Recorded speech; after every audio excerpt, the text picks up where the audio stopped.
Bien, buenas tardes con todos los presentes, bueno, con mis compañeros, con la profesora y las personas que vayan a ver este video. Ojalá sea de mucho aprendizaje, ¿no? Dentro de lo que cae. Bien, nuestro tema, vamos a tratar el tema de violencia, específicamente violencia de género, ¿no? Pero primero definamos qué es la violencia, ¿no? La violencia es una interacción de un individuo o un grupo que causa daño intencionalmente a otra persona, otro grupo de personas, o también puede ser otros seres vivos, ¿no? O sea, es un tipo de daño consciente, por eso está muy mal. Bien, sin más, vamos a pasar a desarrollar el tema. Este ítem está presentado por Luis Gustavo, Víctor Andrés, David Alberto, Jacqueline Rosillo y Einar. Bueno, siguiente, por favor. La violencia contra la mujer. Bueno, se reconoce que la violencia contra las mujeres es un obstáculo para la igualdad, el desarrollo y la paz de los pueblos, impidiendo que las mujeres disfruten de sus derechos humanos y libertades fundamentales, ¿no? Por ejemplo, este tipo de violencia se da dentro de las familias, dentro del trabajo, en la escuela, en la sociedad en general. ¿Por qué se da esto? Por miedo, por la vergüenza al que dirán, si es que yo publico esto, si es que denuncio. También, ¿qué se da como para que esto siga siendo así? La falta de leyes que amparen a ciertos sectores de la población, ¿no? En este caso, a las mujeres. No hay leyes que amparen eso. Bien, básicamente en la siguiente presentación vamos a hacer un poco más, vamos a tocar ese tema que es tan importante, ¿no? Que de repente no se habla mucho, lo tenemos ahí, pero no lo tenemos en cuenta. Siguiente, por favor. Bien, primero vamos a definir qué es la violencia contra la mujer, ¿no?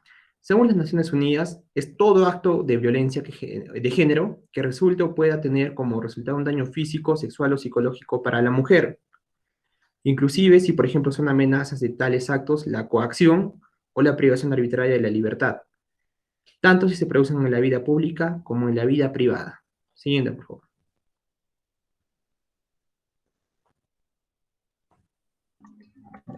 Ya, buenas tardes con todos. Voy a continuar con la exposición de mi compañero David. La magnitud del problema se derivan de las encuestas poblacionales basadas en los testimonios de las víctimas, que casi un tercio de todas las mujeres que han tenido una relación han llegado a sufrir violencia física o sexual por parte de su pareja. El 38% de los feminicidios que se cometen en el mundo son perpetrados por la pareja. Siguiente. Factores de riesgo. Los factores de riesgo de violencia de pareja y violencia sexual son de carácter individual, familiar, comunitario y social. Entre los factores de riesgo de violencia de pareja y violencia sexual se encuentran los siguientes. Un bajo nivel de instrucción entre los autores de violencia sexual y víctimas de violencia sexual. Un historial de exposición al maltrato infantil entre los autores y víctimas. La experiencia de violencia familiar, autores y víctimas, los antecedentes de violencia, la discordia e insatisfacción marital, es entre parejas, las dificultades de comunicación entre los miembros de la pareja, ese mayormente siempre es un problema, porque la mujer, bueno, también los hombres, mayormente saben no decir nada por miedo a ofender a la otra persona o miedo a expresar sus opiniones. La conducta dominadora masculina hacia su pareja. Mm, Otro punto, las creencias en el honor de la familia y la pureza sexual. Las ideologías que consagran los privilegios sexuales del hombre y la levedad de las sanciones legales contra los actos de violencia sexual. En eso estamos fallando. No solo en el Perú, sino en todo el mundo. En todo el mundo no se le está dando el interés necesario que necesita la violencia sexual. Siguiente. Bien, continúo con la presentación. Bueno, ¿cuáles son las consecuencias para la salud, ¿no? De una forma general y no menos importante. La violencia sexual ocasiona graves problemas de salud física, mental, sexuales y reproductivas a corto y largo plazo en las mujeres, ¿no? Y no solamente las mujeres, luego vamos a hablar también de lo que afecta a otras personas, ¿no? Bueno, en este caso también afecta a sus hijos y tiene un elevado costo social y económico para la mujer, la familia, la sociedad y el Estado. Siguiente. Bueno, a la vez este tipo de violencia puede provocar, puede tener consecuencias mortales, como es el homicidio, el feminicidio, en este caso, y el suicidio, ¿no? También puede provocar lesiones muy graves, ¿no? Como, por ejemplo, los embarazos no deseados, los abortos provocados, problemas ginecológicos e infecciones de transmisión sexual. La violencia en la pareja durante el embarazo también aumenta la probabilidad de aborto involuntario, puesto que muchas mujeres no están preparadas físicamente ni psicológicamente para afrontar estas situaciones, ¿no? Se ve, por ejemplo, en niñas que no están preparadas, su cuerpo no se ha preparado para ser madres, ¿no? También, por ejemplo, esta forma de violencia puede ocasionar enfermedades mentales, depresión, trastorno, de estrés postraumático, trastornos de ansiedad, trastornos alimenticios, intentos de suicidio, ¿no? También entre los efectos que se encuentra esto es la salud física, por ejemplo, son las cefaleas, lumbalgias, los dolores abdominales, trastornos gastrointestinales, limitaciones en la movilidad y la mala salud en general. También este tipo de violencia puede incrementar el consumo de drogas y tabaco en los menores, así como las prácticas sexuales de riesgo en fases posteriores a de la vida, ¿no? Siguiente. Como hablamos hace un momento, también tiene repercusión en los más pequeños, en los niños. Por ejemplo, los niños que crecen en familias en las cuales hay violencia pueden sufrir diversos trastornos conductuales y emocionales. A la vez también pueden comenzar a consumir drogas para, digamos, salir de ese mundo, ¿no? Como un escape, pero no es correcto, pues, para nada. También, por ejemplo, habla que la violencia de pareja también se ha asociado a mayores tasas de mortalidad y morbilidad en los menores de 5 años. Por ejemplo, enfermedades diarreicas o malnutrición, ¿no? También se habla de enfermedades mentales. Esto también representa un costo social y económico. ¿Cómo así? Los costos sociales y económicos de ese problema son enormes y repercuten en toda la sociedad, puesto que las mujeres pueden llegar a encontrarse aisladas e incapacitadas para trabajar, perder su sueldo, dejar de participar en actividades cotidianas, dejar de producir para el país, digamos, y también ven menguadas sus fuerzas para cuidar a sí mismas y de su familia. Entonces acá viene un costo enorme del Estado como para tratar de solucionar esas cosas, ¿no? Con programas sociales y otras cosas. Siguiente. Prevención y respuesta. Bueno, cada vez hay más estudios que hablan sobre la eficacia de los programas de prevención y respuesta. También cabe mencionar que se necesitan más recursos, más inversión para que funcione este tipo de programas sociales, ¿no? A fin de, digamos, de apaciguar o concientizar, digamos, desde un nivel primario en el que los niñitos, los más chiquitos, sepan que está mal, ¿no? Para que eso no llegue a producirse nunca, o lo menos posible. Siguiente.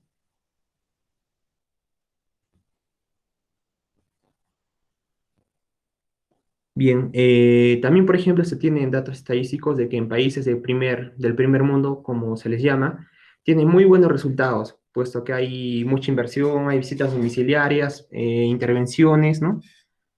También entre las estrategias de prevención que podrían dar buenos resultados, está, por ejemplo, que apoya mucho a la mujer, ¿no? Económicamente, socialmente, psicológicamente, para que la mujer solita, bueno, no sola, ¿no? Pero sino para que independientemente surge económicamente, socialmente, para que lleve un mejor tipo de vida, tenga su dinero, ¿no? Mantenga su familia y hay una igualdad de género. Siguiente. Si hablamos, por ejemplo, desde el punto de vista político y legal, ¿qué se necesita, no? Por ejemplo, se necesitan leyes que amparen, digamos, a la mujer en el aspecto, digamos, del matrimonio, el divorcio y la custodia de los hijos. A la vez, por ejemplo, también leyes que amparen que la mujer también tenga que ganar, no por el género, sino por su capacidad intelectual, su preparación como un hombre, ¿no? O sea, si una mujer se prepara también como un hombre, deberían ganar igual, no porque es mujer va a ganar menos, ¿no? También formular políticas y planes nacionales para combatir la violencia contra la mujer y dotándolos de medios. Ese punto es muy importante porque se necesita de muchos recursos, de muchos programas sociales, de una gran inversión para tratar toda esa problemática, ¿no? Siguiente. Desde el punto de vista de salud, ¿qué pueden hacer las autoridades de salud, por ejemplo, en el sector de salud? Por ejemplo, concientizar con programas sociales el hecho de que la violencia contra la mujer es inaceptable y que ese tipo de violencia debe considerarse un problema de salud pública. Es algo que no se trata para nada hasta el momento. También prestar servicios integrales y sensibilizar y capacitar a los proveedores de servicios de salud para que respondan a las necesidades de las víctimas de manera íntegra y empática. O sea, preparar a la primera línea, por ejemplo, de una posta, de un centro de salud, un hospital, para que puedan dar una buena orientación, un buen trabajo a las personas que sufren de violencia, ¿no? Porque muchas veces van al hospital, un centro, y no tienen ni idea de cómo tratar estos temas, sino capacitar mejor al personal. Eso es lo que quiere decir. También prevenir que se repitan los actos de violencia mediante la detección inmediata de las mujeres y los niños que sean víctimas de esta.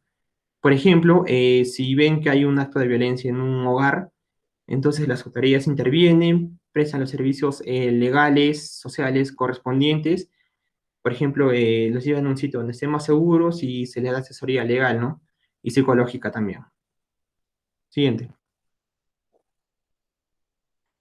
Bien, como puntos importantes a resaltar, finalmente, es importante promover normas de género que establezcan la igualdad entre hombres y mujeres como parte de las competencias psicosociales y los programas de educación sexual integrales que se imparten entre los jóvenes.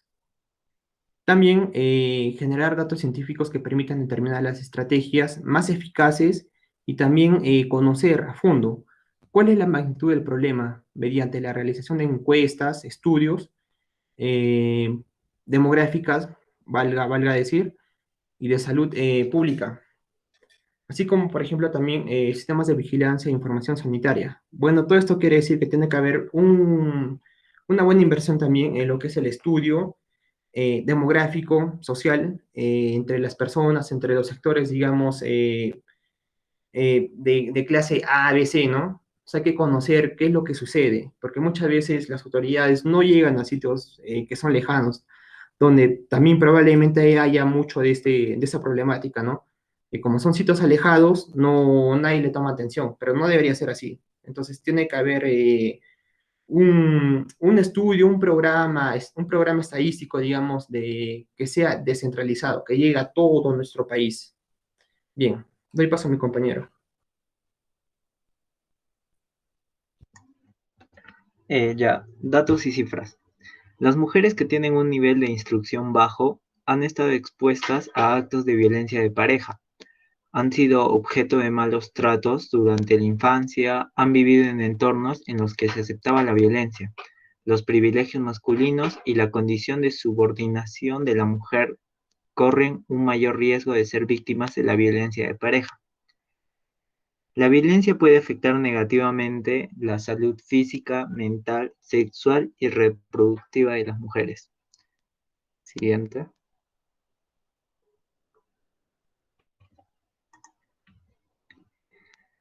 La violencia contra la mujer ejercida por parte de su pareja constituye un grave problema de salud pública y una violación de los derechos humanos de las mujeres.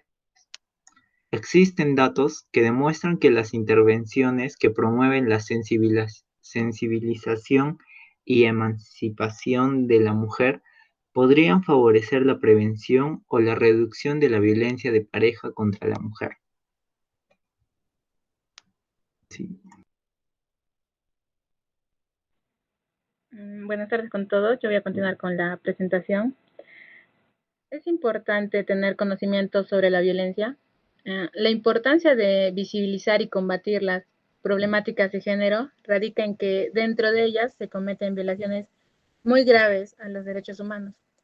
Y a escala estatal, nacional e internacional, igualar las condiciones entre hombres y mujeres es una prioridad. En materia laboral, educativa, de salud, y hasta de participación política, se han dado pasos pequeños pero significativos. Siguiente.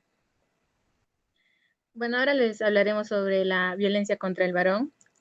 La violencia contra el varón es una expresión utilizada por investigadores para aglutinar a diversos fenómenos de violencia contra este grupo de personas en varios contextos, entre los que se encuentran la violencia intrafamiliar, violencia en el noviazgo, violencia de género, violencia infantil, violencia institucional, entre otras. Y los numerosos motivos por los que el hombre no denuncia estas situaciones de maltrato son por falta de apoyo jurídico, falta de recursos para el hombre maltratado, ya que no existe un servicio ni un teléfono de emergencia, como en el caso de las mujeres. También encontramos lo que son problemas de credibilidad, miedo al ridículo, vergüenza de reconocerse víctima en una sociedad en la que, precisamente por atribuciones de género, el sexo masculino debe ser fuerte. Y mostrarse sometido o débil puede generar sentimientos de humillación. Siguiente. Buenas tardes con todos. Voy a continuar con la exposición de mi compañera. ¿Qué dicen los expertos sobre esto? En sí, los investigadores indican que el problema social es serio, porque aunque se habría prestado mayor atención a la violencia que se ejerce contra las mujeres, como ya se había explicado anteriormente, sería posible argumentar que la violencia contra los hombres en varios contextos es un problema social sustancial. Como lo explicó mi compañera, la violencia contra el varón sí se sigue mostrando ante nuestros ojos dentro de la sociedad. Por ejemplo, en la familia hay mujeres a las que abusan de sus parejas, las golpean o las insultan.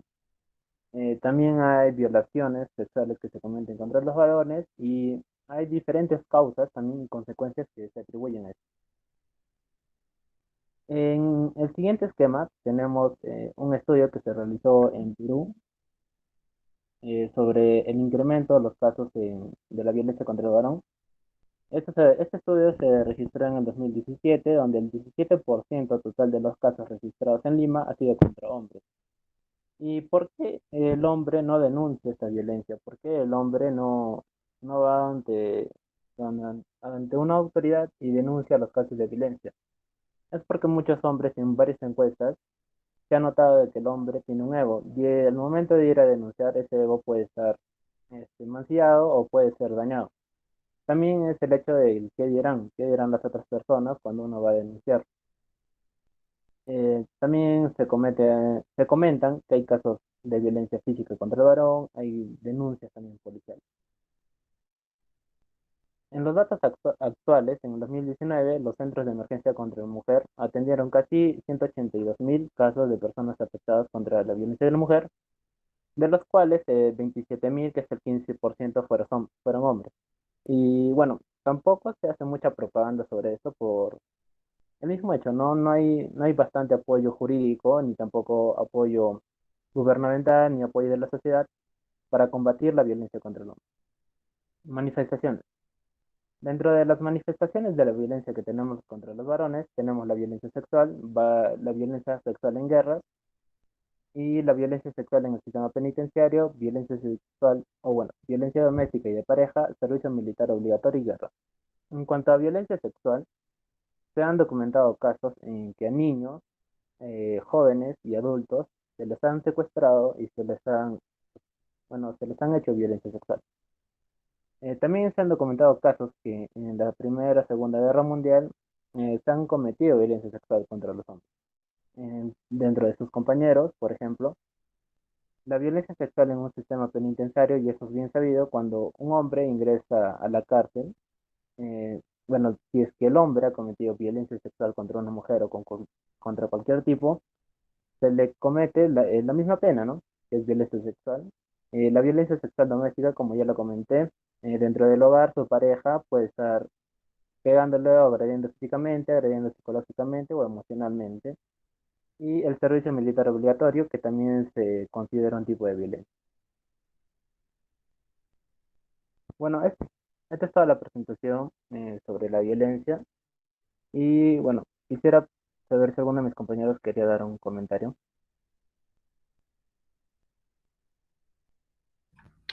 Bueno, personalmente me gustaría Bueno, como comenté al comienzo, este es un tema que lo tenemos muy presente, pero que no le damos la debida importancia, puesto que se está volviendo algo del día a día, algo común. Y al hacerse algo muy común, entonces ya no lo vemos de forma extraña, ya lo tomamos, ya lo asumimos, pero no es correcto. Sino más bien, me gustaría, digamos, que las personas que vayan a ver esa pequeña presentación, bueno, hagamos una reflexión de cómo nos estamos desarrollando, cómo tomamos estas cosas, ¿no? De que veamos nuestros actos y hasta, por ejemplo, el hecho de agredir a un animal está mal, porque es un ser vivo que merece respeto. Y sin ir más a ser animalista y esas cosas, o sea, tratar de apoyar, de velar por las personas o los seres que no pueden defenderse, que son indefensos. La omisión también creo que puede ser un tipo de violencia.